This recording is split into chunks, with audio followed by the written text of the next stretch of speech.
kesalahan anak-anak Imam Eli yang ketiga ini adalah karena keserakahan.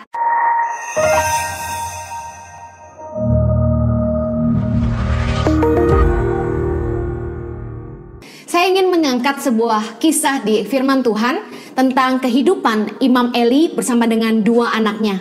1 Samuel 2 ayat yang ke-12 sampai 17, judulnya adalah kejahatan anak-anak Eli. Adapun anak-anak lelaki Eli adalah orang-orang dursila. Mereka tidak mengindahkan Tuhan ataupun batas hak para imam terhadap bangsa itu. Setiap kali seseorang mempersembahkan korban sembelihan, sementara daging itu dimasak, datanglah bujang imam membawa garpu bergigi 3 di tangannya dan dicucukkannya ke dalam bejana atau ke dalam kuali atau ke dalam belanga atau ke dalam periuk. Segala yang ditarik dengan garpu itu ke atas diambil imam itu untuk dirinya sendiri. Demikianlah mereka memperlakukan semua orang Israel yang datang ke sana, ke Silo. Silo adalah tempat di mana pertama kali tabut perjanjian itu berada, di kemah suci atau kemah pertemuan. Nah, waktu itu yang menjabat sebagai imam adalah Imam Eli dan dibantu oleh kedua anaknya, Hofni dan Pinehas. Di dalam perikop yang kita baca yang berjudul kejahatan anak-anak Eli, di situ ada 3 kesalahan anak-anak Imam Eli. Yang pertama, anak-anak Imam Eli adalah para dursila. Mereka adalah para pezinah.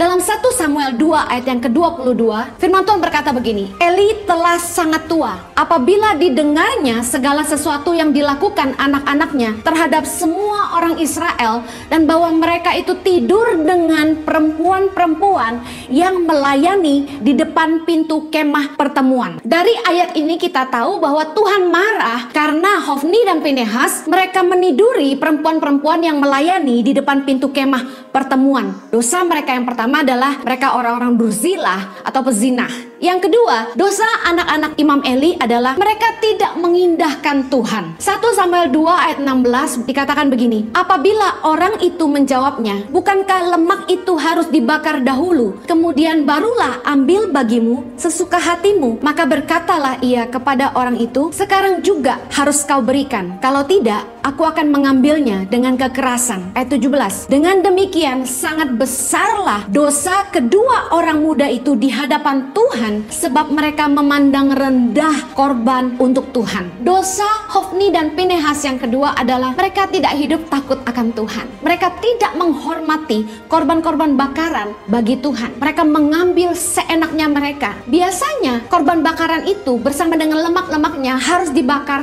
sampai habis, baru para imam boleh mengambilnya. Tetapi mereka menyuruh budak-budaknya untuk mengambil daging-daging itu dalam keadaan mentah sebelum dimasak. Dan Tuhan marah kepada mereka karena mereka tidak mengindahkan Tuhan. Mereka tidak menghormati Tuhan dalam hidup mereka. Dosa anak-anak Imam Eli yang ketiga adalah mereka adalah orang-orang yang serakah. Dalam 1 Samuel 2 ayat 12 dikatakan, anak-anak lelaki Eli adalah orang-orang dursila. Mereka tidak mengindahkan Tuhan, ayat 13, ataupun batas hak para imam terhadap bangsa itu. Ternyata ada sebuah istilah yang saya belajar di firman Tuhan, batas hak para imam. Anak-anak Imam Eli begitu serakahnya sehingga ketika korban-korban bakaran itu sedang dimasak, mereka menyuruh budaknya membawa garpu bergigi 3 dan menyucukkan kepada daging-daging itu. Seberapa banyak pun yang ditusuk dengan garpu itu menjadi bagian mereka. Mereka tidak menunggu sampai bagian itu dibagikan. Saya baru mengerti bahwa ternyata kesalahan anak-anak Imam Eli yang ketiga ini adalah karena keserakahan. Mereka mengambil lebih dari apa yang harusnya menjadi hak para imam.